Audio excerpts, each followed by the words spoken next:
جس نے مردوں میں سے جلایا، یعنی یسوع کے جو ہم کو آنے والے غضب سے بچاتا ہے۔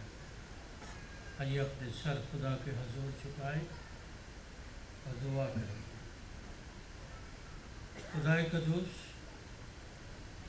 رب جلیل،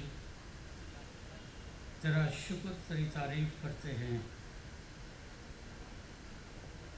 کہ تو نہ صرف جبار اور قہار خدا ہے، بلکہ محبت اور پیار سے معمور شفیق باپ ہے، جو ہماری ضرورتوں کو جانتا، مٹھی کھولتا اور اپنے لوگوں کو سیر اور آسودہ کرتا ہے۔ تیرا شکر کرتے ہیں آج کے دن کے لیے، زندگی کے لیے، تندرستی کے لیے تیرا شکر کرتے ہیں۔ تو ہمیں خیریت سے ہم سب کو اور مجھے یہاں لے آیا، میں تیرا شکر ادا کرتا ہوں۔ اے خداوند، تیرے لوگوں نے تیری حمد، تیری ستائش کی، تیرے خادموں کو عزت سے نوازا۔ خداوند، یہ سچ ہے کہ تجھ سے جدا ہو کر ہم کچھ نہیں کر سکتے۔ اس وقت تیرے بیٹے، تیری بیٹیاں ہمتن گوش اپنی آنکھیں تیری طرف، تیرے آسمان پر اٹھاتے ہیں اور منت کرتے ہیں کہ آج مجھ سے، ہم سب سے کلام کر۔ تو ہماری بدنی، جسمانی، اخلاقی اور روحانی ضرورتوں کو جانتا ہے۔ ہماری ضرورتوں کے مطابق ہم سے بات کر، ہمارا ہاتھ پکڑ اور ان راہوں پر لے چل جو تجھے منظور ہے، تاکہ جب تک جئیں ہم اپنے لیے نہیں، اپنے خداوند کے لیے جیتے رہیں۔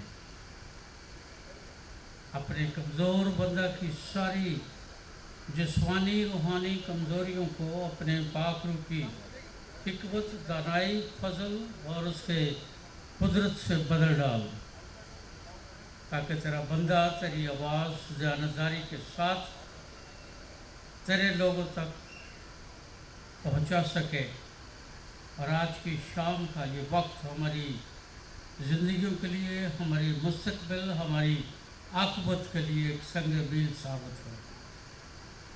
تیرا شکر کرتے ہیں کہ تو ایسا کرنے پر قادر ہے۔ تو نے سنا اور بخش دیا۔ یسوع کے نام سے مانگتے ہیں، آمین۔ بہت شکر گزار ہوں جس کے فضل کے طفیل آج میں آپ کے سامنے کھڑا ہوں، اور میں خداوند کا شکر کرتا ہوں کہ اس نے مجھے خدا کے کلام کی خدمت کے لیے چنا، اور آج بھی اپنی جلال اور اپنی بزرگی کے لیے استعمال کر رہا ہوں۔ میں شکر گزار ہوں اپنے بھائی عارف کا اور ان کی پوری ٹیم کا، جنہوں نے مجھے دعوت دی تاکہ میں آج اس انتہائی اہم مضمون کے تعلق سے خدا کے کلام کی باتوں کو آپ کے ساتھ شیئر کر سکوں اور آپ تک پہنچا سکوں۔ میں شکر گزار ہوں اپنے بھائی کا، بھائی عبداللہ کا، جن سے میری ملاقات جب میں لاہور سے کراچی میں آیا تو پہلی ملاقات میری ان سے لانڈھی میں ہوئی،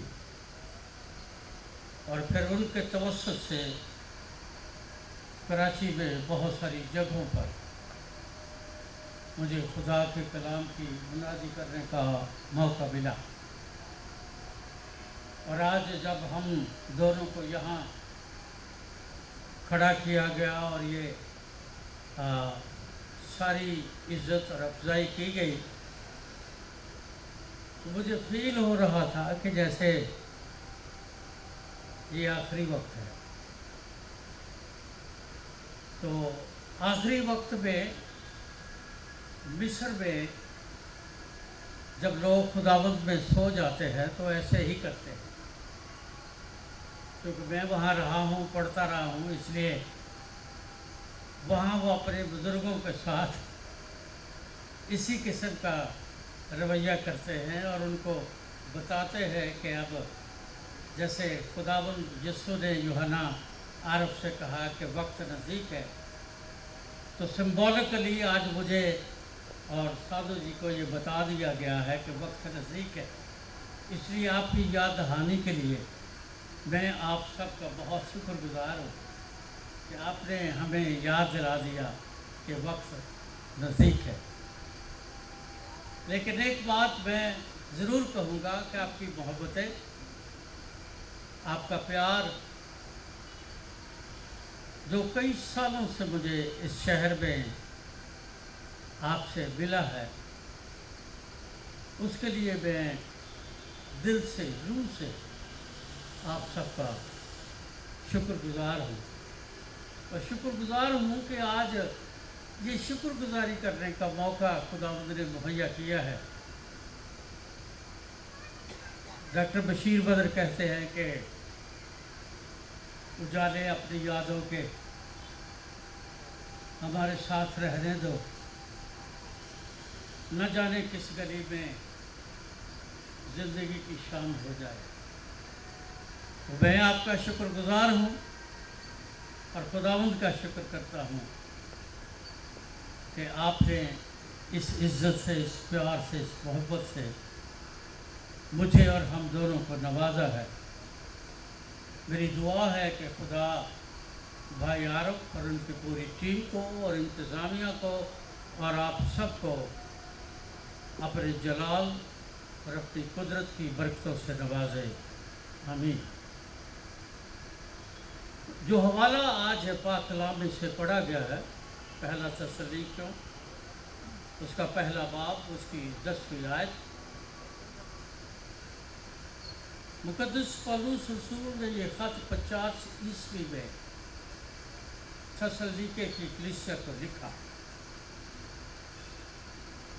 तसल्लीके जो है ये शुमाली यूनान में, ग्रीस या यूनान में एक मशहूर शहर है जो कि खुदावंद यीशु से कबल कई साल तामीर किया गया।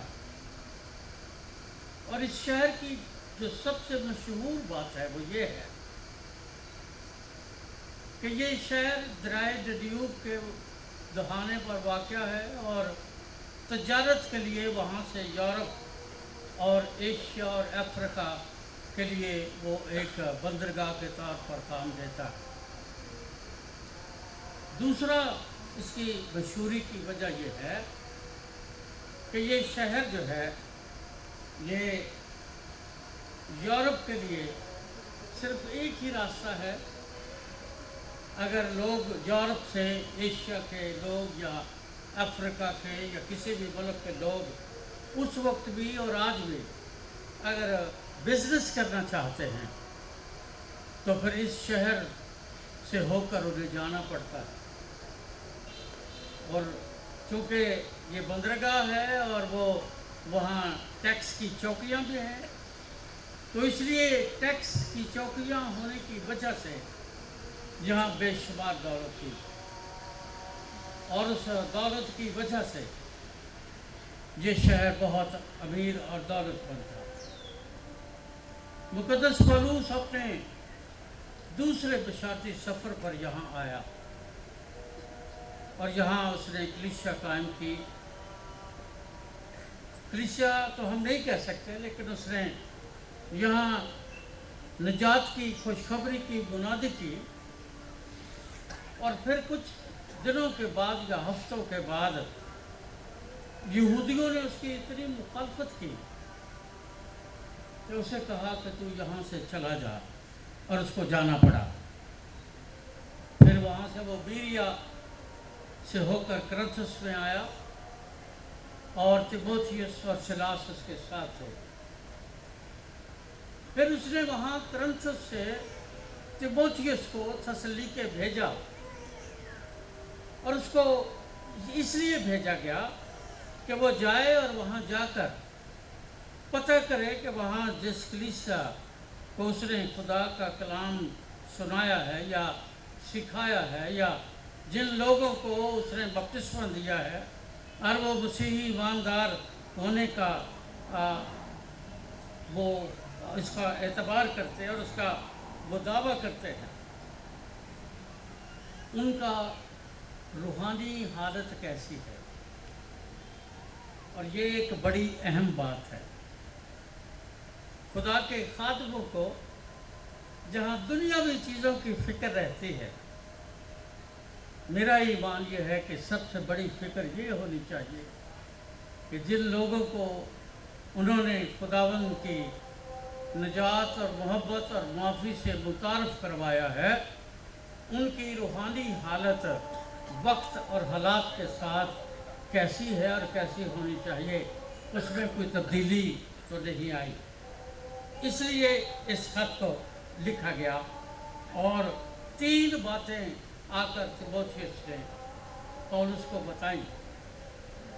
पहली बात उसने ये बताई कि खुदा का शुक्र है कि थस्सलुनीके की कलीसिया जो है वो ईमान और मोहब्बत में कायम है। ये पहली बात उसने आकर बताई। दूसरी बात जो उसने बताई वो ये है कि गैर मसीही लोग जो हैं उन्होंने वहाँ मौजूद कलीसिया के लिए तरह तरह की मुश्किलात और मसाइब को शुरू कर रखा है या उसका आगाज़ हो चुका है और वहाँ कलीसिया जो है वो दुखों और मसाइब या आजमाइशों का शिकार है। तीसरी बात जो उसने बताई, उसने कहा कि वहाँ लोग एक ख़ास मसले पर उलझे हुए हैं जो मसीही है, गैर मसीही की बात मैं नहीं कर रहा। तो वो उसने बताया कि जो मसीही हैं वो एक ख़ास मसले पर उलझे हुए हैं।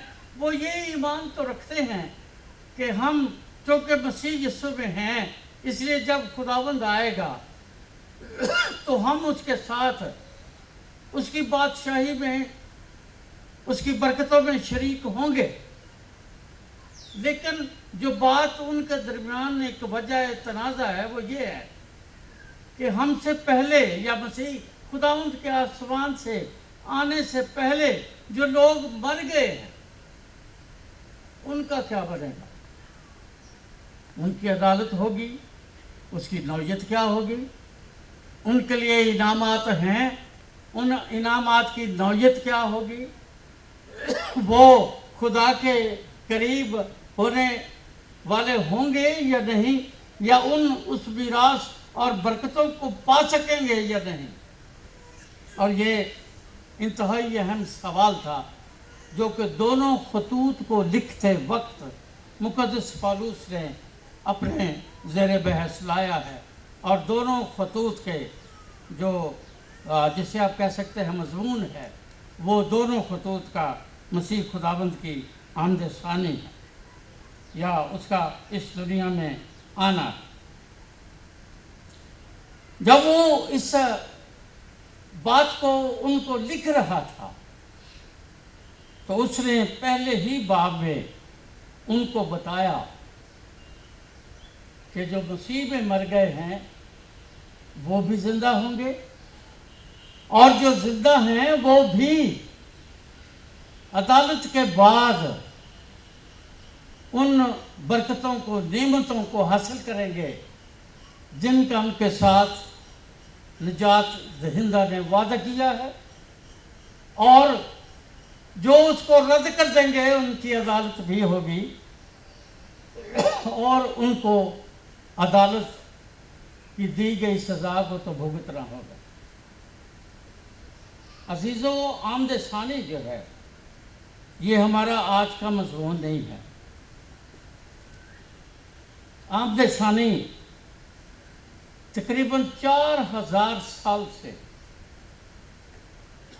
लोग या कौमें या आवाम या इंसान मसीह की आमद का इंतज़ार कर रहे हैं। पैदाइश की किताब का 3 बाब उसकी 15वीं आयत में जब आदम और हवा गुनाह में गिर गए और खुदा ने उनकी अदालत की, उन्हें सज़ा दी, तो इब्लीस को भी सज़ा दी गई। तो जब इब्लीस को सज़ा दी गई तो इब्लीस से खुदावंद ने कहा था कि मैं तेरे दरमियान, 3 बाब 15वीं आयत, मैं तेरे दरमियान और औरत के दरमियान, तेरी नस्ल और औरत की नस्ल के दरमियान अदावत डालूंगा, और जो औरत की नस्ल से होगा वो तेरे सर को कुचलेगा और तू उसकी एड़ी पर काटेगा। और ये पहली आमद अव्वल का या मसीह खुदावंद की आमद का पहला हवाला या पहली पेशगोई है, जो कि अहद अतीक में खुदावंद खुदा उनके सामने इब्लीस से कही, और उस वक्त से मसीह खुदावंद के इस दुनिया में आने तक 4000 साल तक लोग उसका इंतज़ार करते रहे, और कभी उसको कोई नाम दिया लोगों ने, कभी कोई नाम दिया। और जब खुदावंद यीशु इस दुनिया में आ गए, उसकी आमद हो गई, वो आ गए, तो फिर लोगों ने आकर यीशु से ये भी पूछा, तुम वही है जिसका हमसे वादा किया गया था, या फिर हम किसी और का इंतज़ार करें? तो इसका मतलब ये है कि लोग 3 बाब की 15वीं आयत से लेकर मसीह खुदावंद के इस दुनिया में जन्म लेने और उसके दुनिया में वारिद या नाज़िल या दुनिया में कलाम सुनाने या निजात के पैगाम को फैलाने तक अक़वाम आलम और यहूदी बिलखसूस उसके आने का इंतज़ार कर रहे थे। इसलिए जब हम नया अहदनामा का मुताला करते हैं तो मत्ती की इंजील के ये पानी दे देना हमें, जब मसीह खुदावंद के बपतिस्मे के वक्त यूहन्ना बपतिस्मा देने वाले ने एक बात कही। उसने कहा कि देखो, खुदा की बादशाही नज़दीक आ गई है। और जब मसीह खुदावंद लिखा है खड़े हुए, तो उन्होंने कहा कि खुदा की बादशाही जो है वो आ नहीं गई, बल्कि तुम्हारे दरमियान है। और चूंकि तुम्हारे दरमियान है, इसलिए जो बादशाही तुम्हारे दरमियान है उसके मुताबिक अपने आप को, अपने रास्ते सीधे बनाओ, हर घाटी भर दी जाए, हर टीला जो है वो ऊंचा नीचा कर दिया जाए, हमवार हो जाए सब कुछ, क्योंकि बादशाही तुम्हारे दरमियान है। जब हम नए अहदनामे का मुताला करते हैं तो खुदा के कलाम के जो तालिब इल्म हैं वो मेरे साथ शायद मुत्तफिक होंगे कि नए अहदनामा के तकरीबन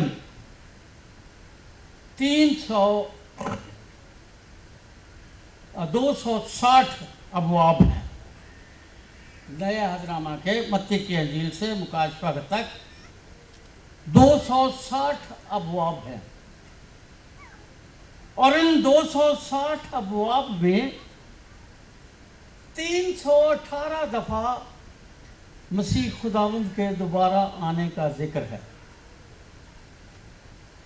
318 दफ़ा मसीह खुदावंद के दोबारा आने का, या जिसे हम आमद सानी कहते हैं, उसका जिक्र है। तो इसका मतलब ये हुआ कि नए अहदनामा की हर 25वीं आयत जो है वो मसीह यीशु की दोबारा आमद का जिक्र करती। और अगर हर 25वीं आयत इन 260 अबवाब में उसको पेश करती है, तो उसका मतलब ये है कि खुदावंद के आने की जो उसका जो ये दावा है, या जो अनाजील में पेश किया गया है, या जो खुदा के कलाम के लिखने वालों ने तहरीर किया, ان کا کتنا بڑا مقصد تھا کہ لوگ جو اناجیل کا مطالعہ کرتے ہیں وہ اس دور کے ہیں یا آج کے دور کے ہیں، یا میں اور آپ ہے جو اناجیل کا، خطوط کا یا نئے عہد نامہ کا مطالعہ کرتے ہیں، انہیں کس حد تک اس کا مطالعہ بھی کرنا ہے اور تیار بھی ہونا ہے۔ اور مکاشفہ کی آخری آیت بھی یہی ہے، اے خداوند یسوع آ۔ اور یہ اس دور کی اور آج کے دور کی اور مکاشفہ کی کلیسیا کی یہ ایک دعا ہے۔ 4 باتیں ہیں جو آمد ثانی کے تعلق سے بائبل مقدس میں بیان کی جاتی ہے۔ پہلی بات تو یہ ہے کہ وہ جب آئے گا عدالت کے لیے آئے گا، یہ یاد رکھنا ہے، وہ عدالت کے لیے آئے گا، وہ اجر دینے کے لیے آئے گا۔ تیسری بات کہ اس کی آمد پر آسمان اور زمین دونوں نئے بن جائیں گے یا بنا دیے جائیں گے۔ اور چوتھی بات یہ ہے کہ پھر اس کے بعد مسیح خداوند ابد تک بادشاہی کرے گا۔ میرے پاس ایک خاتون خدا کے کلام کو سیکھنے کے لیے ایسے ہم بات چیت کر رہے تھے، تو مجھے کہنے لگی کہ پادری صاحب مجھے بڑا یقین ہے کہ ہماری تو عدالت نہیں ہوگی۔ میں نے کہا اگر عدالت نہیں ہوگی تو پھر اجر کیسے ملے گا؟ عدالت ہوگی تو پھر اجر ملے گا نا۔ بغیر عدالت کے تو ماورائے عدالت قتل پاکستان میں روز ہوتے ہیں، اور اسی طرح کی وہ پھر خدا کی آمد کا نتیجہ بھی یہی ہوگا کہ ماورائے عدالت وہ سارے کام کرے گا۔ میں نے کہا وہ میرا اور آپ کا خدا ایسا خدا نہیں، وہ منصف ہے اور عادل خدا ہے، اور وہ عدالت کرے گا اپنوں کی بھی اور غیروں کی بھی، جو راست باز ہیں ان کی بھی، جو راست باز نہیں ہیں ان کی بھی۔ اس لیے مسیح خداوند کے دنیا میں دوبارہ آنے پر 2 طرح کے واقعات ہوں گے۔ جو آپ کہہ سکتے ہیں کہ آمد ثانی وہ سکہ ہے جس کے 2 رخ ہیں۔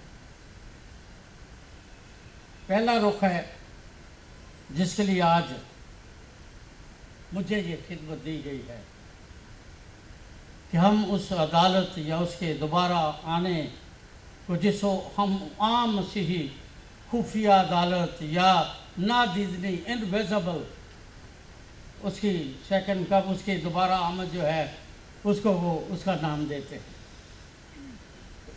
اور دوسری اس کی آمد کا دوسرا پہلو ہے یا سکے کا دوسرا رخ ہے، جس کے بعد پھر وہ انویزیبل سے ویزیبل ہو جائے گا، دیدنی ہو جائے گی، اور پھر دیدنی طور پر پھر وہ اپنوں اور گھروں کی، قوموں کی اور ایمانداروں کی پھر پتہ چلے گا کون کتنے پانی میں ہے۔ لیکن یہاں بھی خدا کے کلام کے مطابق یہ جو آمد اول ہے، اس کے بارے 2 کرنتھیوں اس کا 5واں باب اس کی 10ویں آیت میں آپ کے سامنے پڑھوں گا۔ وہاں لکھا ہے، کیونکہ ضرور ہے کہ مسیح کے تخت عدالت کے سامنے جا کر، جن کے پاس بائبل ہے وہ نکال لیں، اور جن کے پاس نہیں ہے ذرا غور سے سنیں۔ خداوند کا بندہ مقدس پالوس کرنتھس کی کلیسیا کو کیا کہہ رہا ہے؟ کیونکہ ضرور ہے کہ مسیح کے تخت عدالت کے سامنے جا کر ہم سب کا حال ظاہر کیا جائے، تاکہ ہر شخص اپنے ان کاموں کا بدلہ پائے جو اس نے بدن کے وسیلے سے کیے ہوں، خواہ بھلے ہوں خواہ برے۔ اس کے تخت عدالت کے سامنے جا کر وہ کہتا ہے کہ وہ اپنے کاموں کا بدلہ پائے۔ کون سے کاموں کا؟ جو اس نے بدن کے وسیلے سے کیے ہیں۔ अब वो बुरे हैं या अच्छे हैं, ये फैसला मैं और आप नहीं करेंगे, ये फैसला खुदावंद करेगा।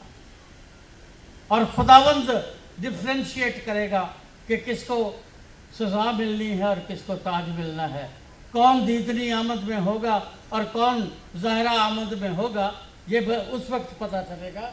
लेकिन उसके अलावा ये बात याद रखनी चाहिए कि हर एक को, कब नबी हैं, पैगंबर हैं, रसूल हैं, पासवान हैं, एल्डर्स हैं, वो उनका कोई भी कलीसिया में ओहदा है, वो मुबशर हैं, वो मुफस्सर हैं, वो जो भी हैं,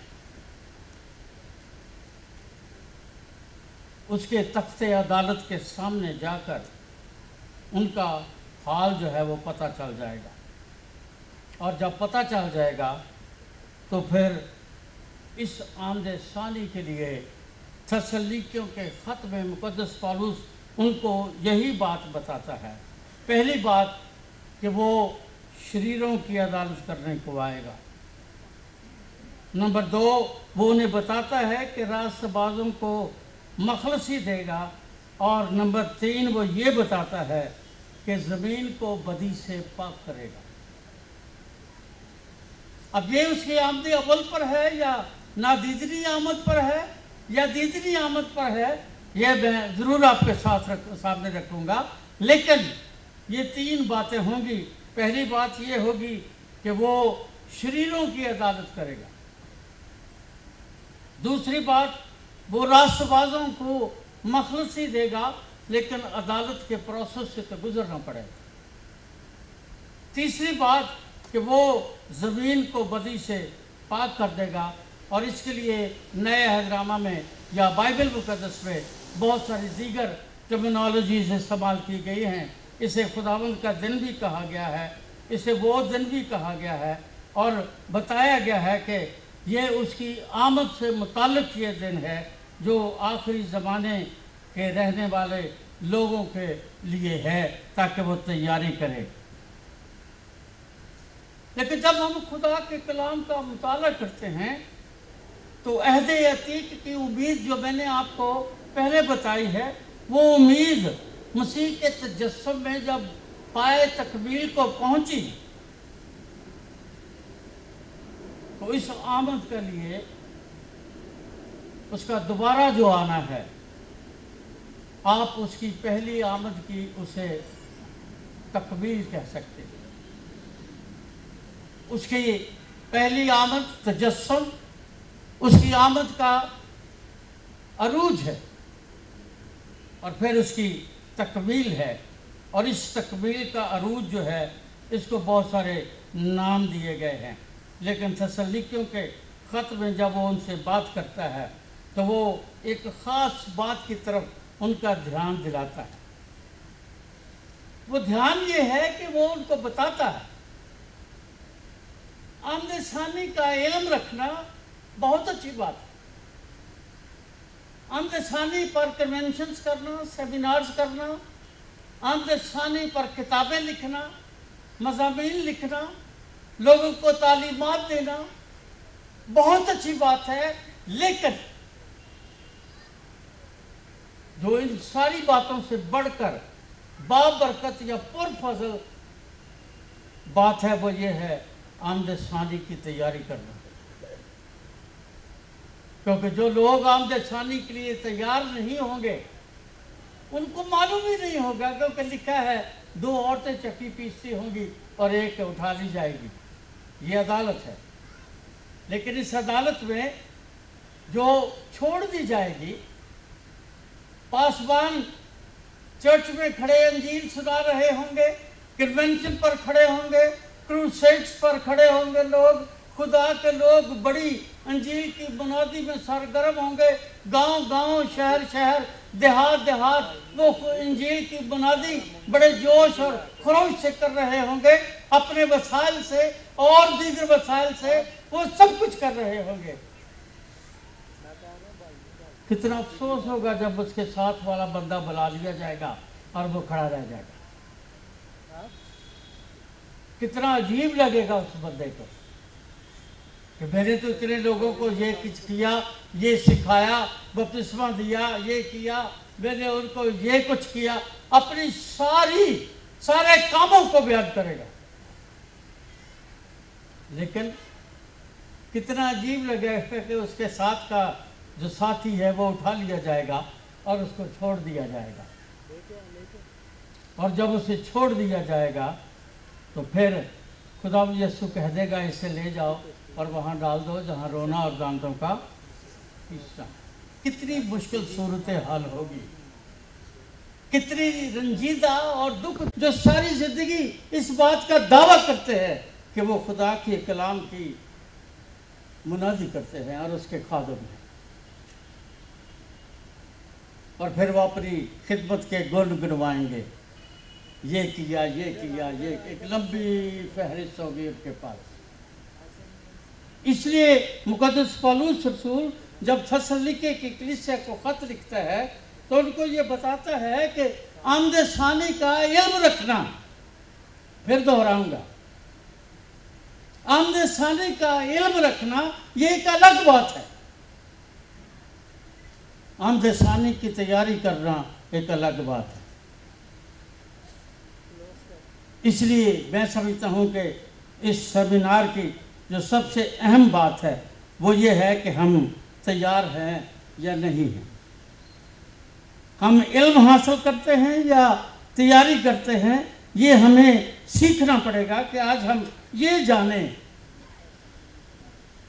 کہ ہم نے اگر تیاری کرنی ہے تو کیا کرنا ہے، اور اگر سیکھنا ہے تو کیا سیکھنا ہے، یا ہمارا علم جو ہے وہ اس کی حیثیت کیا ہے، وہ علم ہمیں خدا تک رسائی یا اس نادیدنی آمد تک پہنچا سکتا ہے، یا ہمارا علم یا ہماری اپنی جو کریکٹرسٹکس ہیں، یا ہمارے اپنے جو افعال ہیں، ہماری اپنی جو بھکتی اور ہماری اپنی جو بندگی ہے، وہ ہمیں نادیدنی عدالت تک، نادیدنی آمد کے تک پہنچا سکتی ہے یا نہیں۔ میری رویا یہ ہے آج اس سیمینار کے لیے، میں یہ سوچتا ہوں کہ آج اس لیے اس کا اہتمام کیا گیا ہے کیونکہ میں اس بات پر ایمان رکھتا ہوں کہ میں اور آپ آج آخر زمانہ کے لوگ ہیں۔ چونکہ ہم آخر زمانہ کے لوگ ہیں، اس لیے ہمیں یاد رکھنا ہے کہ ضرور ہے کہ مسیح کے تخت عدالت کے سامنے جا کر ہم سب کا حال ظاہر کیا جائے، تاکہ ہر شخص اپنے ان کاموں کا بدلہ پائے جو اس نے بدن کے وسیلے سے کیے ہوں، خواہ بھلے ہوں خواہ برے۔ عزیزو، عدالت جو ہے یہ عربی زبان کا لفظ ہے،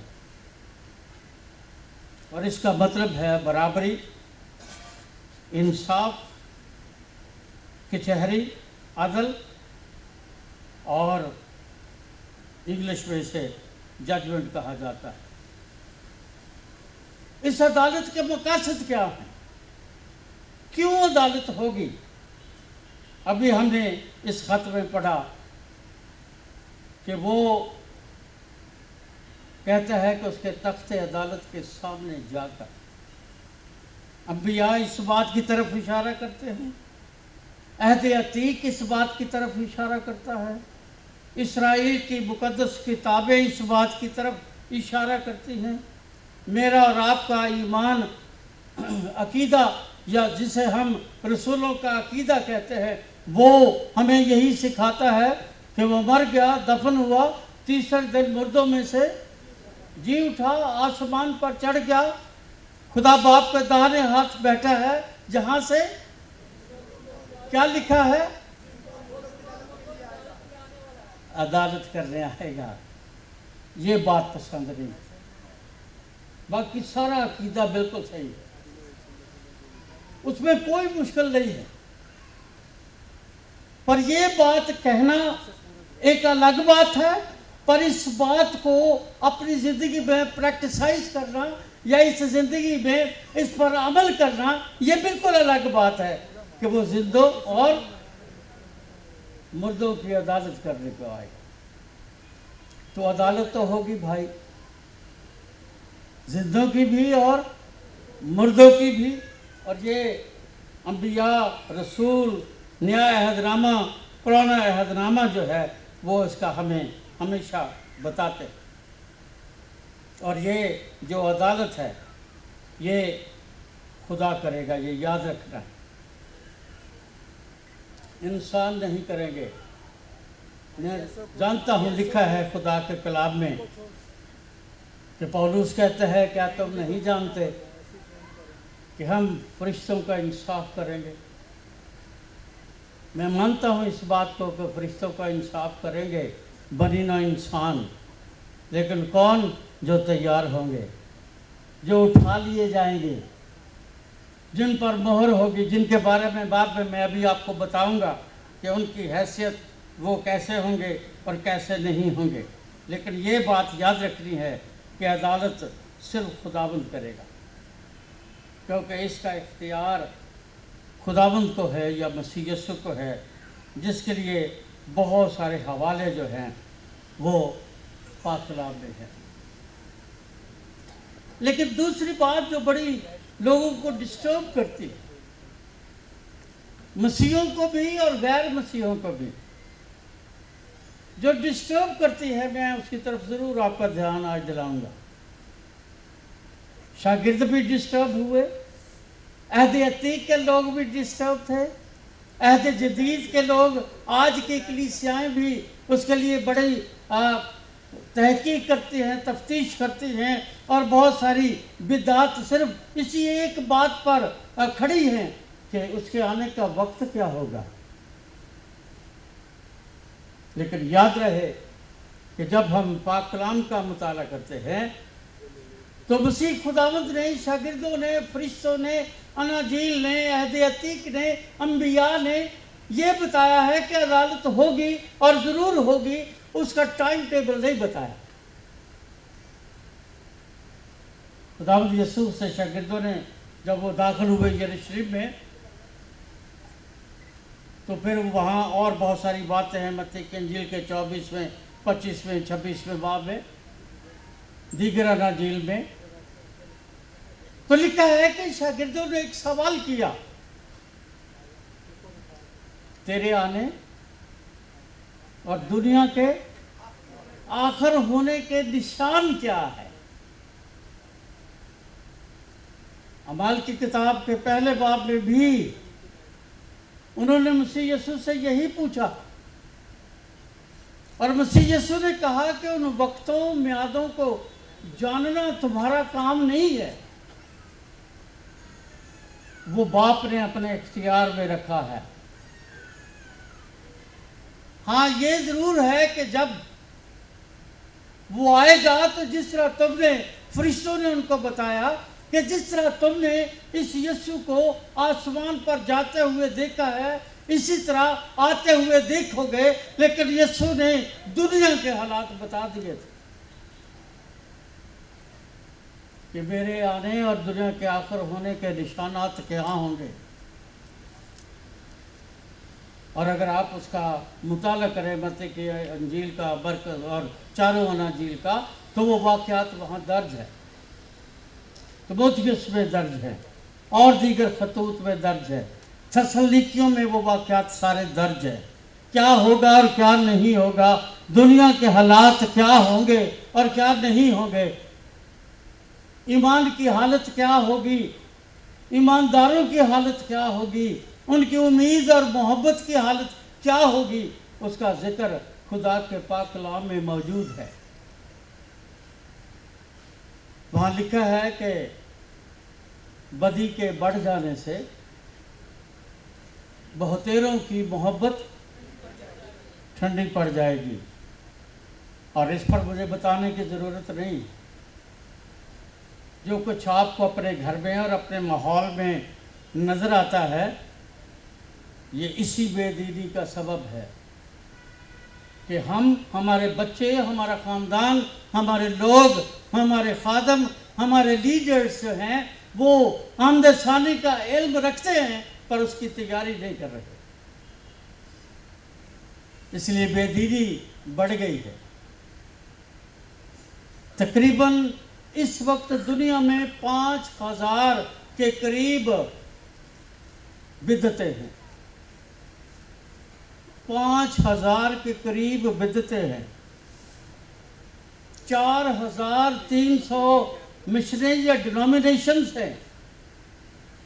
اس کا مطلب یہ ہے کہ بدعتیں جو ہیں وہ ڈینومینیشنز سے کہیں آگے ہیں۔ اگر ہم اسٹیٹسٹیکلی ان کا صرف اتنا ذکر کریں تعداد کے لحاظ سے تو پھر بدعتیں تو بہت آگے ہیں، اور ان بدعتوں کی ایک ہی وجہ ہے جو تیموتھیوس کو مقدس پالوس نے بتائی کہ لوگ دینداری کی وجہ تو رکھیں گے مگر اس کے اثر کو قبول نہیں کریں گے۔ نام تو ان کا غلام مسیح ہوگا، نام ان کا صادق ہوگا، لیکن سچائی اور مسیح کی غلامی کا ان سے کوئی واسطہ نہیں ہوگا۔ وہ دینداری کی وجہ رکھیں گے، دیکھنے والوں کو لگے گا کہ یہ بڑے پرہیزگار اور بڑے دیندار ہیں، تو پھرولو گے تو کھدو تو لیرہ ہی نکل دیں گے۔ میں چھوٹا سا تھا جب گاؤں میں، میں جو کہ دیہاتی آدمی ہوں، تو ہم لڑکے جو تھے ہم وہاں پر ہاکی کھیلتے تھے، وہ ہاکی کو ہم کھدو کھنڈی کہتے تھے، پتہ نہیں آپ میں سے کسی کو پتہ ہے کہ نہیں۔ تو میرے پڑوس میں ایک لڑکی تھی جو کہ سلائی کا کام کرتی تھی، میں اس کے پاس جاتا کیونکہ میرے ابا جی وہاں پادری تھے، پاسبان تھے، اور وہ لڑکی جو تھی وہ جوان مجھے بڑا میری عزت بھی کرتی، پیار کرتی کہ پادری صاحب کا بیٹا ہے۔ میں جاتا اور اس کو کہتا کہ باجی مینو گیند بنا دے، بال بنا دے، اور وہ کتنی بہت ساری ٹاکیاں کرے، ضرور کرے۔ مکاشفہ کی آخری آیت یہی ہے، اے خداوند یسوع ضرور کہیں، پر ساتھ یہ بھی کہیں کہ خداوند اپنے وقت کے مطابق جو تیری مرضی ہے وہ کر۔ تو جب ہم اس کی ان باتوں پر ایمان رکھتے ہیں تو پھر اس کی آمد کا وقت جو ہے وہ ہمیں یاد رکھنا چاہیے۔ جب ہم متی کے انجیل میں 10 کماریوں کی کہانی پڑھتے ہیں 25ویں باب میں، تو آپ کو یاد ہے کہ وہاں 6 آیت میں لکھا ہے، تفصیل میں نہیں جاؤں گا، ٹائم کافی ہو گیا ہے۔ 5 بیوقوف ہیں اور 5 عقل مند ہیں۔ جو عقل مند ہیں ان کی عقل مندی کیا ہے کہ اگر دلہا دیر لگائے گا، ڈیلیڈ ٹائم جسے ہم کہتے ہیں، ڈیلے ہو گیا ہے، دلہا کا آنا ڈیلے ہو گیا ہے، وہ ڈیلیڈ ٹائم کے لیے 5 تیار ہیں اور 5 اس ٹائم کے لیے تیار نہیں ہے۔ بیوقوفی اور عقل مندی میں فرق یہی ہے۔ تو کیا لکھا ہے متی کے انجیل کے 25ویں باب میں؟ لکھا ہے، آدھی رات کو دھوم مچی کے دیکھو دولہا آ گیا۔ کوئی بتائے گا آدھی رات ہم کسے کہتے ہیں؟ کراچی میں تو پھر کسی کو نہیں پتا، کیونکہ 12 بجے تو یہ ڈنر کرتے، 1 بجے یہ چائے پیتے ہیں، 2-3 بجے سوتے ہیں، اور صبح پوچھا جائے گرجری سویرے آئے وہ جی راتی بڑے لیٹ سوتے سا، چھوٹی سی رات۔ تو آپ کے خیال میں آدھی رات کسے کہتے؟ سائنٹیفکلی روز اگر آپ دیکھیں، اگر آپ کسی جہاز میں کسی ایسے ایجنسی کے ساتھ سفر کر رہے ہیں تو آپ کی ٹکٹ پر، ایئر ٹکٹ پر، ایئر ٹریول کے لیے 11:59 تو لکھا ہوگا، 12:01 نہیں لکھا ہوگا۔ کبھی غور کریں 11:59 کیا ہے؟ جس تاریخ کی بات ہو رہی ہے یہ اس کی آدھی رات ہے۔ 11:59 उस रात की आखिरी लम्हात हैं और उसके बाद दिन बदल जाएगा। और वो जो दिन बदल जाएगा वो डिलेड टाइम है, और उस डिलेड टाइम में आधी रात को धूम मची कि दूल्हा आ गया। तो 2 दिन गुजर गए हैं, तीसरे में हम चल रहे हैं। ये 11:59 हो चुके हैं। किसी वक्त भी तीसरा दिन शुरू हो सकता है। अगर ना भी हो, खुदावंद फर्ज किया ना भी आए, तो उसने कहा क़यामत और ज़िंदगी, मरियम और मार्था से कहा क़यामत और ज़िंदगी मैं हूँ। अगर मैं और आप आज, अगर मैं आज ज़मीन से आसमान पर उठा लिया जाता हूँ तो मेरी तो क़यामत हो गई। और इस क़यामत के साथ जब मुझे खुदावंद के हुजूर फरिश्ते लेकर जाएंगे तो फिर बिल्कुल फैसला हो जाएगा कि इब्राहिम की गोद है या हमेशा की आग है। तो ज़रूरी नहीं कि तीसरा दिन जो है उसके आखिर तक हम जिंदगी बसर करें, ज़रूरी नहीं है। 11:59 हो चुके हैं, हम तीसरे दिन में दाखिल हो चुके हैं। और इस तीसरे दिन के लिए पाक कलाम में खुदावंद यीशु ने कहा उस वक्त और मियाद को बाप जानता है, इंसान नहीं जानता, लेकिन तुम तैयार रहो, क्योंकि जब वो आएगा तो पाक कलाम में लिखा है वो अपने फरिश्तों के साथ आएगा। आधी रात को धूम मची। मुकाशफा के 3 बाब में लिखा है मैं चोर की मानद आऊँगा जब किसी को पता नहीं होगा। फिर 11वीं आयत में वो यूहन्ना से कहता है मैं जल्द आने वाला हूँ, क्योंकि 11:59 ख़त्म हो गए हैं, अब तीसरा दिन शुरू हो गया है, इसलिए मैं जल्द आने वाला हूँ। और फिर वो ये कहता है 3 बाब की ही 20वीं आयत में, देख मैं दरवाजे पर खड़ा हूँ। अब वो आप मानते हैं या नहीं मानते हैं ये एक अलग बात है, लेकिन वो तो आ चुका है, वो तो दरवाजे पर खड़ा है। जब वो दरवाजे पर खड़ा है तो फिर दरवाज़ा तो हमने अंदर से खोल रहे हैं ना, बाहर से नहीं, क्योंकि कुंडी अंदर से लगी हुई है। इसलिए हमें ज़रूरी है कि हम उस कुंडी को खोलें, ताकि वो जो दरवाजे पर आ गया है, जो खड़ा है, जिसका हम इंतज़ार कर रहे हैं, अंबिया इंतज़ार कर रहे हैं, लोग इंतज़ार कर रहे हैं, कलीसिया इंतज़ार कर रही है। आज के लोग मसीही, गैर मसीही, गैर अक़वाम इंतज़ार कर रहे हैं। उनको मालूम होना चाहिए वो दरवाजे पर खड़ा है। वो खुद कहता है देख मैं दरवाजे पर खड़ा हुआ खटखटाता हूँ, जो कोई मेरे लिए दरवाज़ा खोलेगा मैं क्या करूँगा, उसके पास अंदर आऊँगा और उसके साथ क्या करूँगा, खाना खाऊँगा। और जो उसके साथ खाना खाएंगे उनके लिए ज़रूरी है कि वो इस बात को याद रखे कि वो दरवाज़े पर खड़ा है। और आखिरी इसका हिस्सा इस पोशीदा आमद का ये है कि वो जब आएगा आसमान के बादलों में, जिसे हम इनविजिबल या नादीदरी आमद कहते हैं, होगा क्या, उसका फ़ायदा क्या होगा, उसका नुकसान क्या होगा।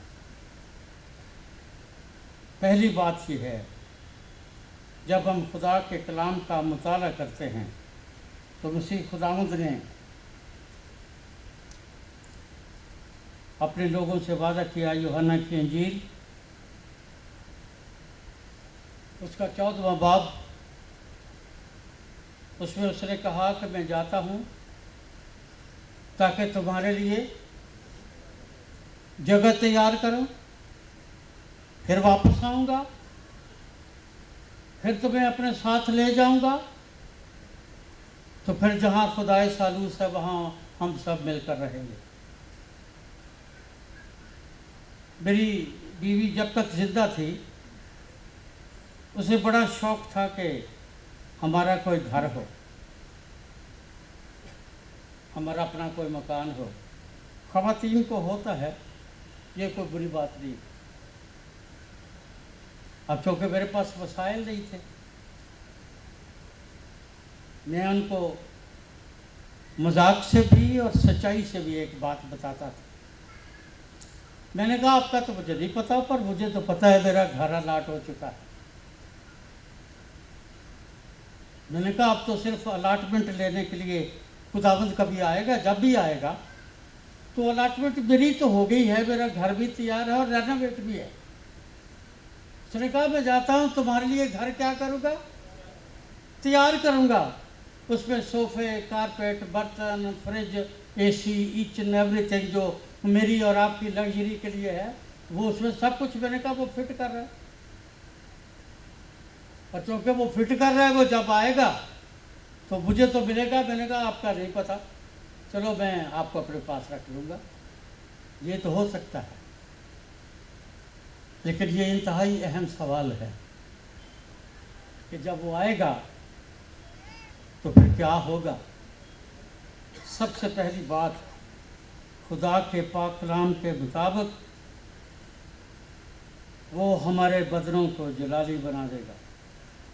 वो अपनी उस कुव्वत की तासीर के मुआफ़िक जिससे सब चीज़ें अपने ताबे कर सकता है, हमारी पस्तहाली के बदन की शक्ल बदल कर अपने जलाल के बदन की सूरत पर बना देगा। इस बदन को जो मेरा और आपका है, इसको जलाली बदन बना देगा, क्योंकि ये बदन हवा में सफ़र नहीं कर सकता। जलाली बदन हवा में सफ़र कर सकता। और मसीह यीशु की आंखों के सामने उस जलाली बदन के साथ आसमान पर उठाया गया। मसीह यीशु जलाली बदन के साथ अमावस की राह पर जाने वाले लोगों के दरमियान आ खड़ा हुआ। मसीह यीशु जलाली बदन के साथ बंद दरवाज़ों में से गुजर गया। और अगर ये बदन जलाली नहीं होगा तो फिर ये हवा में, वो जो कहते हैं ना हवा चोट जाना है, ये कोई सौखा काम नहीं है, हमें ना इनमें हमें ना समझा करो। वैसे ठीक है, दिल को तसल्ली देने के लिए गालिब ये ख्याल अच्छा है, हवा में उड़ जाना है, मंजी तो थले नहीं उतर सकते। जलाली बदन अगर होगा तो सब कुछ होगा। और लिखा है, वो कहते हैं कि वो सबसे पहले हमारे बदनों को जलाली बनाएगा। और जब वो बदनों को जलाली बनाएगा तो पहला करंथियों उसके 15वें बाब के मुताबिक ये बदन जो फ़ानी बदन हैं, ये लाफानी हो जाएंगे, इन पर मौत का इख्तियार नहीं होगा, ये बदन कमज़ोर नहीं होंगे और ये बदन मसीह की मानंद हो जाएंगे। और जब मसीह की मानंद हो जाएंगे तो फिर ही हवा में खुदावंद के साथ उस महफिल में, उस प्राइज डिस्ट्रीब्यूशन में कभी देते ना, वो टाकियाँ कट्ठियाँ करके ना एक कपड़े दे विच कट्ठियाँ करके तो उन धागे नाल सी देंदी सी। ये मेरा बॉल बन जाता था। और ये लेके तो फिर हम लड़के गली में लकड़ी के साथ, क्योंकि हाकियाँ तो होती नहीं थी, चूल्हे चो लकड़ी तंदूर चो कड़ी तो हम हॉकी खेल रहे थे और हॉकी खेलते थे। अब वो हॉकियाँ तो थी नहीं और वो बॉल भी नहीं था, तो जब हम खेलते थे तो उहदे कोई ना कोई त्रोपे टुट जाते हैं। तो हम खेलते भी रहते और उसमें से रंग बिरंगी टाकियाँ भी बाहर आती। मुझे उस वक्त नहीं पता था, मुझे आज पता चला कि ये आज के खादमों की जिंदगी। फरीदे उस भीड़ में उसके साथ होंगे, सेहरे पाए होंगे, पहने होंगे, वो उसके साथ होंगे, लेकिन वो खुद इस दुनिया में ज़मीन पर या आसमान की वसतों में आएगा। वो किसी को नहीं भेजेगा, क्योंकि दुनिया में इस वक्त कुछ बिदतें ऐसी हैं जिनमें से मॉर्मन जैसे हैं जो ये कहते हैं कि मॉर्मन आएगा और 85 में मैं मॉर्गन को कोरिया में सोल में मिला हूँ और बिलबशाफा उसने मुझे बताया कि मैं आऊँगा। बहुत सारी किताबें, बहुत सारे लोगों को मैंने पढ़ा है जो इसी तरह की बातें करते हैं, और ये बात गलत है, खुदा के कलाम के खिलाफ है। मेरे ईमान और बाइबल की तालीम के मुताबिक ये गुनाह है। खुदावंद यीशु खुद आएगा और वो अदालत का तख्त लगाएगा। लेकिन वक्त क्या होगा? वो कहता है कि पहली क़यामत के मौका पर लूका के इंजील के 14वें बाब की 14वीं आयत में मसीह खुदावंद ने उसे कहा, तुझे रास्तबाजों की क़यामत में बदला मिलेगा। जब हम लाजर की और अमीर आदमी की कहानी पढ़ते हैं तो उसमें ये बताया गया है, जब अमीर आदमी का इंट्रोडक्शन करवाया गया है तो बताया गया है कि वो महीन कतानी कपड़े पहनता, हर रोज़ मौज मेला करता था। लाजर नामी एक शख्स उसके वहाँ पर दरवाजे पर डाल दिया गया था जिसको आरजू थी। वहाँ लफ्ज़ आरजू इस्तेमाल किया गया, और आरजू उर्दू ज़ुबान का वो लफ्ज़ है जिसका मतलब ये है कि वो ख्वाहिश जो पूरी ना हो। उसे आरजू थी, उसकी ये ख्वाहिश भी पूरी नहीं होती थी कि मालिक की मेज से गिरे हुए टुकड़ों से अपना पेट भरे। लेकिन लिखा है दोनों मर गए। लेकिन अगर आप जो है लूका के इंजील के 18वें बाब का मुताला करें तो वहाँ ये नहीं लिखा कि लाजर मर गया और दफन हुआ, ये नहीं लिखा। वहाँ ये लिखा है, अगर आप कभी उस हवाले को पढ़ें तो लिखा है लाजर मर गया और फरिश्तों ने ले जाकर उसे इब्राहिम की गोद में डाल दिया। ये नहीं लिखा कि उसका जनाजा हुआ और गोरे कब्रिस्तान में उसको दफन कर दिया गया, ये नहीं लिखा। अमीर आदमी मर गया और दफन हुआ। लाजर मर गया लेकिन दफन नहीं हुआ। खुदा के फरिश्तों ने ले जाकर उसे इब्राहिम की गोद में डाल दिया। इंजील यही कहती है, अमीर आदमी मर गया और दफन हुआ। लेकिन बड़ी ख़ास बात है, वहाँ अमीर आदमी का वहाँ नाम कोई नहीं, अमीर आदमी का कोई नाम नहीं, पर उस फोड़ों से भरे हुए जो मेज से गिरे हुए टुकड़ों से रोटी का आरजूमंद था उसका नाम है, उसका नाम है लाजर। तो लाजर का मतलब है गॉड हेल्प, यानी वो जिसकी खुदा ने मदद की। उसकी मदद क्या की? उसको उसने अपना नाम दिया। उसका क्या नाम था कोई पता नहीं, पर जब वो खुदावंद यीशु पर ईमान लाया तो फिर खुदावंद ने उसका नाम बदल दिया, उसका काम बदल दिया, उसका अखलाक बदल दिया, उसकी ज़िंदगी बदल दी, उसका आने वाला मुस्तकबिल बदल दिया, उसकी आदत बदल दी। और जब लोग खुदावंद के पास आ जाते हैं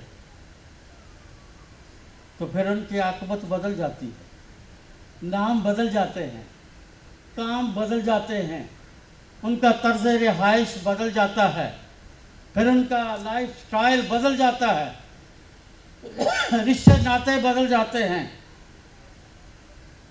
और जब रिश्ते नाते बदल जाते हैं तो फिर उनको मौत के अज़ाब से पहले फरिश्ते ले जाकर इब्राहिम की गोद में डाल देते हैं। जब हम वक्त की बात करते हैं तो ये कब होगा? मसीह की दोबारा आमद पर। और लिखा है इब्न आज़म अपने बाप के जलाल में अपने फरिश्तों के साथ आएगा। उस वक्त हर एक को उसके कामों के मुताबिक बदला देगा। और जब बदला देगा तो वो वक्त क्या होगा جس کے لیے اکثر لوگ، میں نے پہلے کہا، آج بھی پریشان ہیں اور شروع سے پریشان ہیں۔ مجھے کئی بار لوگوں نے یہ پوچھا اور سوال بھی کیا ہے، اور میں نے ابھی انہی دنوں میں اس سوال کے جواب دیے۔ پہلی بات تو میں پھر دہراؤں گا کہ آپ کو یاد رکھنا ہے یہ کون ہے، یہ کس کا بچہ ہے۔ اپنے لاڈ کو اپنی گود میں رکھے، یہ خدا کا گھر ہے اور یہاں عبادت ہو رہی ہے، اور اس قسم کے لاڈ مجھے پسند نہیں ہیں۔ خدا کے پاک کلام میں لکھا ہے کہ وقتوں اور میعادوں کو جاننا تمہارا کام نہیں ہے، کیونکہ یہ ایک بھید ہے، کیونکہ یہ بھید ہے اور بھید صرف باپ جانتا ہے۔ لیکن ہم اس کی آمد کے لیے جو بھی علم رکھتے ہیں، اس علم کے مطابق ہم خدا کی گھڑی میں وقت دیکھ سکتے ہیں۔ استثناء اس کا 29واں باب اور اس کی 29ویں آیت میں لکھا ہے، غضب کا مالک تو خداوند ہمارا خدا ہی ہے، یہ باتیں جو ظاہر کی گئی ہیں یہ ہمیشہ تک ہمارے اور ہماری اولاد کے لیے ہے۔ اور باتیں کیا ہیں؟ یوحنا عارف کو مکاشفہ میں کہا گیا، دیکھ میں جلد آنے والا ہوں، دیکھ میں جلد آنے والا ہوں۔ یقین دہانی کرائی گئی ہے کہ میں جلد آنے والا ہوں۔ جب ہم جلد آنے والے کی بات کرتے ہیں تو سوال یہ ہے کہ اس جلدی سے کیا مراد ہے؟ ہوسی نبی کا صحیفہ، اس کا 6واں باب اور اس کی پہلی 3 آیات میں آپ کے لیے پڑھوں گا۔ وہاں لکھا ہے، آؤ ہم خداوند کی طرف رجوع کریں، وہ 2 روز کے بعد ہم کو حیات تازہ بخشے گا اور تیسرے روز اٹھا کھڑا کرے گا، اور ہم اس کے حضور زندگی بسر کریں گے۔ آؤ ہم دریافت کریں اور خداوند کے عرفان میں ترقی کریں، اس کے ظہور مسیح کی مانند، اس کے ظہور کے وقت مسیح کی مانند یقینی ہے، اور یہ ہمارے پاس برسات کے مانند زمین کو سیراب کرنے آئے گا۔ کیا لکھا ہے؟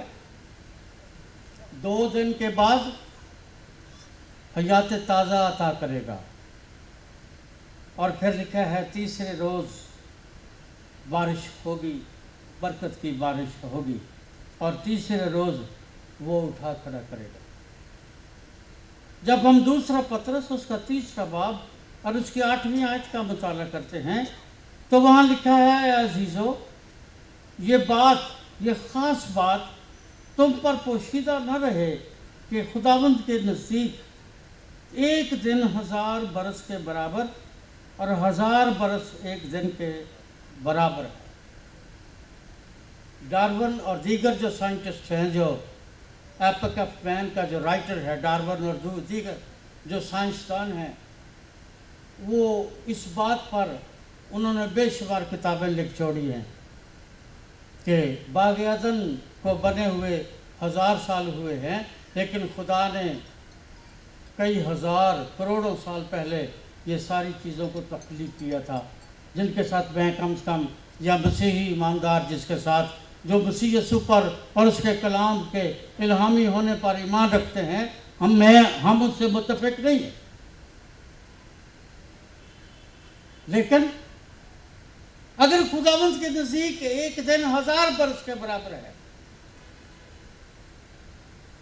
تو پھر اس کا مطلب 2000 سال تو ہو گئے۔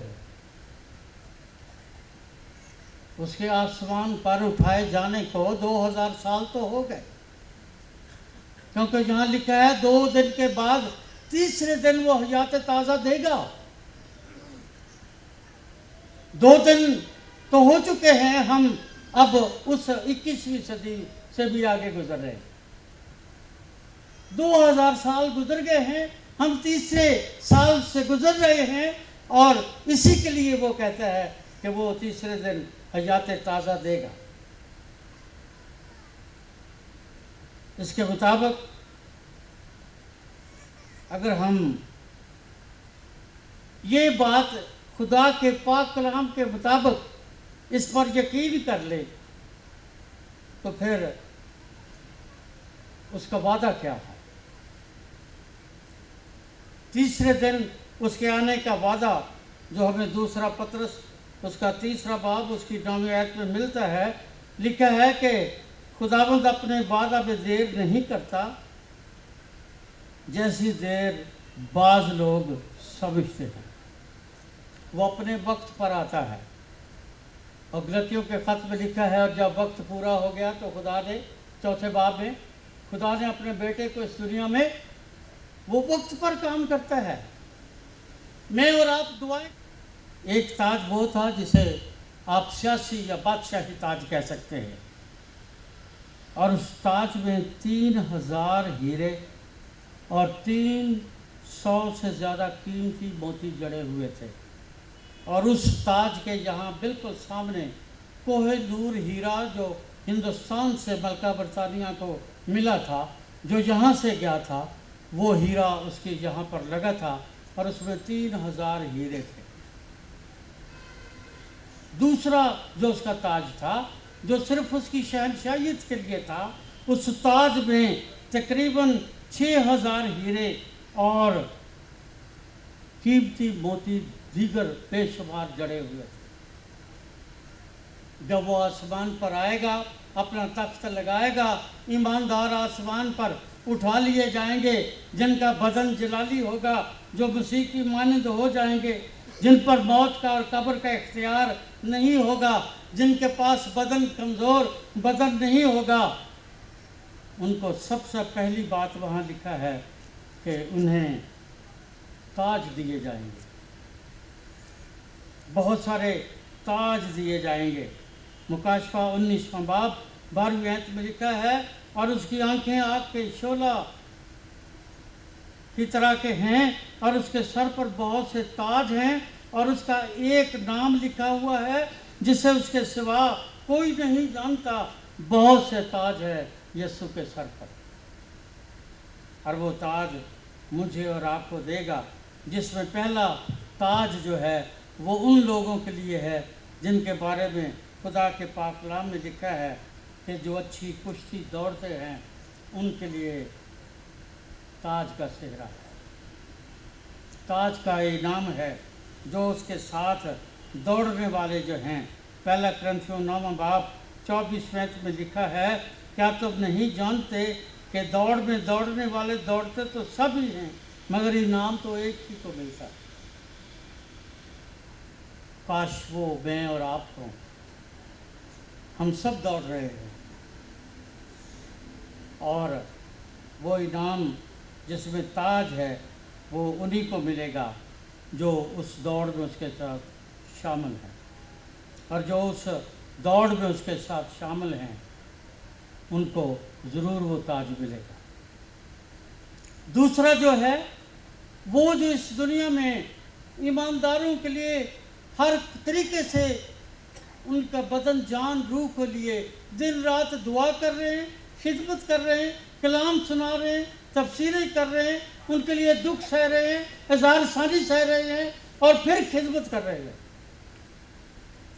ان خدمت گزاروں کے لیے دوسرا ذکر یہ ہے کہ ان کو پہلا تسلنیکیوں 2 باب 19 آیت میں وہاں لکھا ہے، بھلا ہماری امید اور خوشی اور فخر کا تاج کیا ہے؟ کیا وہ ہمارے خداوند یسوع کے سامنے اس کے آنے کے وقت تم کو نہ ملے گا؟ یہ اس خوشی کا تاج ہے جو خوشی دنیا نہیں دے سکتی، جو خوشی دولت نہیں دے سکتی، رشتے نہیں دے سکتے۔ یہ خوشی بدل و جان دن رات محنت کرنے والوں کو ملے گی، اور یہ ان کے لیے تاج کا وعدہ یہاں پر لکھا ہے۔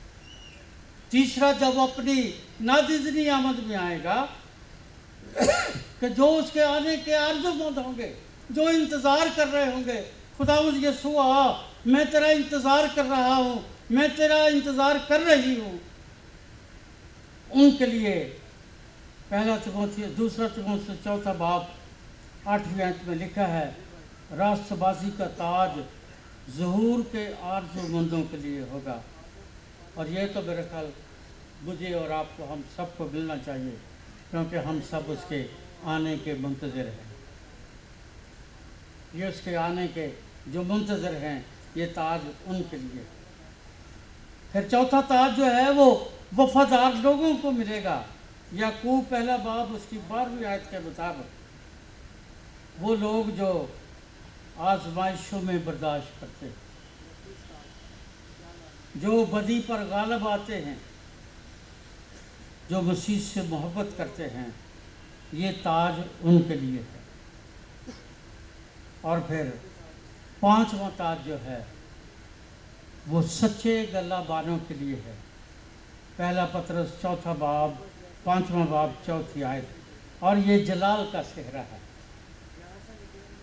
और यहाँ जितने पासबान, एल्डर्स, फादम, डीकन्स, बेटियाँ, बेटे जो खुदा की खिदमत करते हैं, जो दरियाँ बिछाते हैं, जूतियाँ सीधी करते हैं, कलाम सुनाते हैं, निकाह करते हैं, सच्चे गल्लाबान जो हैं, वो मेल हैं या फीमेल्स हैं, ये उनके लिए, ये ताज उनके लिए। लेकिन उसके साथ शर्त ये है कि सच्चे जो गल्लाबान हैं, ये उनके लिए, ये हर एक को मिलेगा, और आपको और मुझे भी, अगर हम सच्चे तौर पर गल्लाबानी करते हैं। और आखिरी ताज जो है वो निजात याफ्ता लोगों के लिए है। ये फ़ोन बंद कर दो। किससे बात कर रहे हो? सदर पाकिस्तान से? तो ज़रूरी है? आपको नहीं पता ये खुदा का घर, और हम खुदा का कलाम सुन रहे हैं। और आखिरी ताज जो है वो निजात याफ्ता लोगों के लिए। मुकाशफा चौथा बाब उसकी 4थी आयत लिखा है, उन तख्तों पर 24 बुजुर्ग सफ़ेद पोशाक पहने हुए बैठे थे, और उनके सरों पर सोने के ताज हैं। वो जो खुदावंद के निजात याफ्ता लोग हैं, ये ताज उनके लिए है। दुनिया में दुख उठाते हैं, उससे का गम ना करें। दुनिया आपको दुख देती है, उसका गम ना करें। लिखा है, जब लोग मेरे नाम से तुम्हें सताएंगे तो खुशी करना और शादमान होना, क्योंकि आसमान पर तुम्हारा अजर बड़ा। और ये बड़ा अजर जो है वो यहाँ लिखा है कि जो निजात याफ्ता होंगे, जो खिदमत गुजार होंगे, उनके लिए उसके मसीह यीशु के सर पर ताज ही ताज है। इसलिए अजीज़ों, आज मैं शुक्रगुजारी के साथ ये दरख्वास्त करना चाहता हूँ। मैंने पहले कहा, शुरू भी कहा, सिर्फ दोहराऊंगा, हमद सानी का जिक्र करना बहुत अच्छी बात है। सेमिनार्स करना, किताबें लिखना, पढ़ना, तफसीरें करना बहुत अच्छी बात है, और उसकी तैयारी करना बहुत अच्छी बात है, बहुत बड़ी बात, बहुत बड़ी बात है। क्योंकि ज़रूरी नहीं कि खुदावंद यीशु आए और मेरी और आपकी ज़िंदगी में आए, मैं और आप भी तो इस क़यामत से गुज़र सकते हैं। आज की रात अगर मुझे और आपको बुला लिया जाए, मैं हर रोज़ रात को जब दुआ करता हूँ तो मैं खुदावंद से कहता हूँ कि खुदावंद, अगर तो आज की रात मुझे अपने पास बुला ले तो मुझे अपने उन लोगों में शामिल करना जिन के लिए तूने खिदमत के ताज रखे हैं। मैंने कहा, मैं रोज़ कहता हूँ, खुदाबंद मैंने सिर्फ तेरी खिदमत की है और मैंने कुछ नहीं किया। मैंने तेरे कलाम की खिदमत की है। इसलिए अगर आज की रात तू मुझे बुला ले तो फिर अपने ईमानदारों के साथ ठहराना। मैं रोज़ ये दुआ करता हूँ। इंतज़ार करें, वो 11:59 कभी भी हो सकते हैं। दूल्हा देर तो लगा सकता है पर आएगा ज़रूर, ये ज़रूर याद रहे, आएगा ज़रूर। और जो बेवकूफ़ होंगी वो तैयार नहीं होंगी। फ़र्क सिर्फ इतना है उनमें और बेवकूफ़ में, अक्लमंदी और बेवकूफ़ी में सिर्फ फ़र्क इतना है कि जो तैयार हैं वो अक्लमंद हैं और जो तैयार नहीं हैं वो बेवकूफ़। मेरी आप सबसे गुजारिश है, इल्म रखें, किताबें सब कुछ करें, पर तैयारी करें। अगर मेरे साथ खड़े किसी दूसरे को उसने उठा लिया और मैं रह गया ना, तो बड़े शर्म की बात होगी, बड़े दुख की और बड़े कर्म की बात होगी। वहाँ कोई सिफारिश भी नहीं चलती और पर्ची भी नहीं चलती। इसलिए तैयारी करें और तैयारी में खुदावंद से कहें, खुदावंद तू ही मुझे संभाल और तू मुझे तैयारी का रूह दे। आइए अपने सर झुकाएं और दुआ करें।